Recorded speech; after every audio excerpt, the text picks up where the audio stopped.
लगाते, पूरे रीति रिवाज से उनकी पूजा करते। वही उनकी परम भक्त गिरजा कभी उन्हें कच्चे चावल तो कभी आटे का भोग लगाती, और कभी कभी तो बिना भोग लगाए ही पूजा कर लेती। पर ऐसा क्यों काका? क्योंकि वर्षा के कारण कभी गिरजा के चूल्हे की लकड़ी गीली रह जाती, और कभी निर्धनता के कारण उसके घर में प्रभु को भोग लगाने के लिए कुछ नहीं होता। इसके पश्चात भी प्रभु विष्णु अपनी परम भक्त गिरजा से सदा प्रसन्न रहते, क्योंकि भगवान भोग नहीं, भोग के पीछे के भाव को ग्रहण करते हैं। और गांव के लोग गिरजा की भक्ति को समझ ही नहीं पाए। वो गिरजा की भक्ति को दोषपूर्ण मानने लगे और उसे अपने भगवान का अपराधी समझने लगे। और एक दिन गिरजा जब अपने प्रभु को कच्चे चावल अर्पित कर रही थी, तब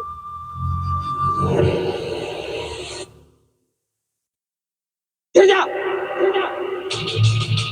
तुम स्वयं को नारायण का भक्त बोलती हो और भक्ति के नाम पर यहाँ अधर्म और पाप कर रही हो। क्षमा कीजिए ब्राह्मण देव, पर ऐसा कौन सा पाप हो गया मुझसे? पाप? जगत के पालनहार को ये सूखे चावल अर्पित कर रही हो। सूखे चावल? अरे इससे बड़ा महापाप और क्या हो सकता है? पर ब्राह्मण देव, मेरे पास तो जो कुछ भी है मैं उसी का भोग लगाती हूँ। जब तुम भगवान को उचित भोग नहीं लगा सकती तो उसकी भक्ति क्यों कर रही हो? तुम्हें भगवान की भक्ति करने का कोई अधिकार नहीं है।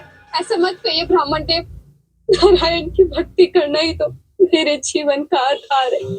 यदि आप मुझसे ये भी छीन लेंगे तो मेरे जीवन का तो कोई अर्थ ही नहीं रहेगा। बिना किसी विधि विधान के पूजा कर तुमने घोर पाप किया है। यदि तुम भगवान को भोग लगाना चाहती हो तो जाओ, पहले गंगा स्नान करके आओ और फिर शुद्ध हृदय और पूरे विधि विधान के साथ भगवान को भोग लगाओ। पर ब्राह्मण देव, इसमें तो बहुत देर हो जाएगी, तब तक क्या मेरे नारायण भूखे रहेंगे?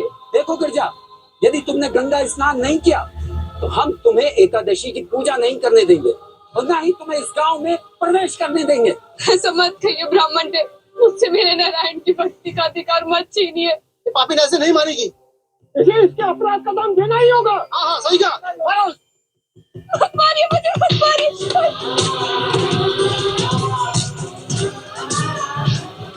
सत्य कहा तुम लोगों ने।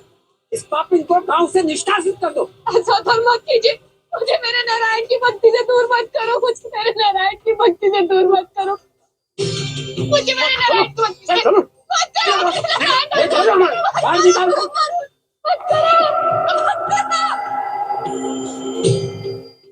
इतनी बड़ी नारायण भक्त के साथ इतना बड़ा अधर्म। हाँ राधा, और उस दिन अब गिरजा ने गांव वालों से बहुत विनती की, क्योंकि अगले ही दिन एकादशी थी और एक दिन में हिमालय से गंगा स्नान करके लौटना असंभव था। बाबा, ये तो भक्त गिरजा के सम्मुख बहुत बड़ा संकट था। फिर क्या हुआ बाबा? काना, गांव वालों के हट के सम्मुख गिरजा की एक ना चली, इसीलिए वो भूखी प्यासी नंगे पांव हिमालय यात्रा की ओर निकल पड़े। पर एक दिन में तो इतनी बड़ी यात्रा नहीं हो सकती ना काका? हाँ राधा, लेकिन फिर भी अब गिरजा अपनी भक्ति के साथ अंतिम सांस तक रहना चाहती थी, अपने नारायण को भोग लगाना चाहती थी, उनकी एकादशी की पूजा में सम्मिलित होना चाहती थी। इसलिए उसने हिमालय की यात्रा गंगा स्नान के लिए आरंभ कर दी।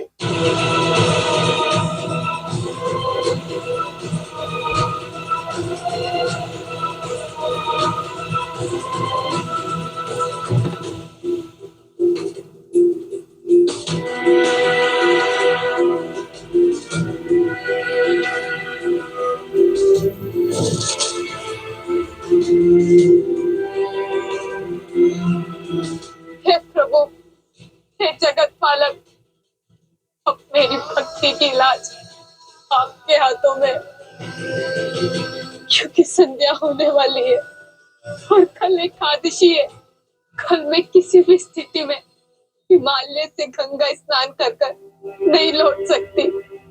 हर प्रभु, देवी गंगा का जन्म भी तो आपके पदनख से हुआ था ना। आपके पवित्र चरण छूकर ही पाप नाशती देवी गंगा संसार में अवतरित हुई थी। इसलिए तो जहाँ आपका वास है वहाँ माँ गंगा का भी वास है। जहाँ आपकी भक्ति है वहाँ भक्ति दायिनी माँ गंगा भी तो है।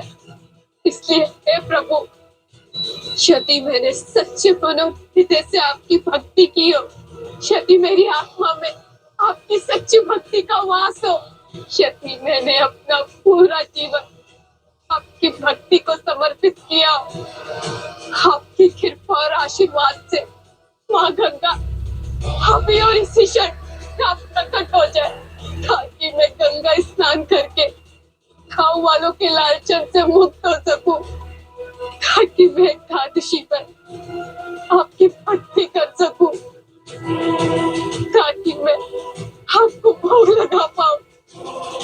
हे नारायण, जैसे आपने गज की पुकार सुनी थी, ऐसे ही कृपा अपने इस भक्त पर भी कर दो। माँ गंगा को प्रकट करो प्रभु, अपने इस भक्त पर लगे लालचन को दूर करो प्रभु।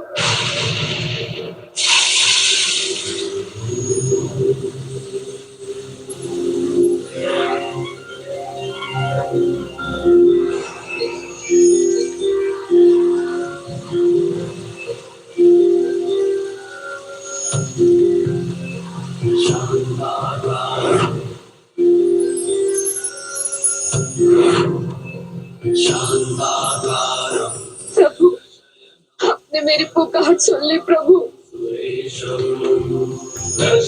आपने अपने इस भक्त की लाज रख ली।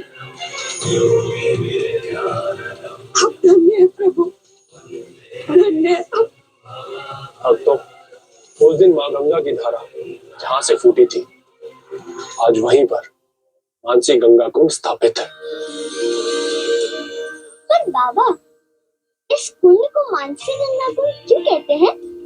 क्योंकि भक्त गिरजा ने माँ गंगा को मन से पुकारा था, इसलिए प्रभु नारायण ने भक्त गिरजा की मन की इच्छा पूरी की। इसलिए इस पवित्र कुंड का नाम पड़ा मानसी गंगा कुंड। भक्त गिरजा की भक्ति में कथा में स्नान कर हम सभी धन्य हो गए। हाँ काका, पर एक बात समझ में नहीं आई, भगवान नारायण तो हर प्रकार की अडंबर की विरुद्ध है।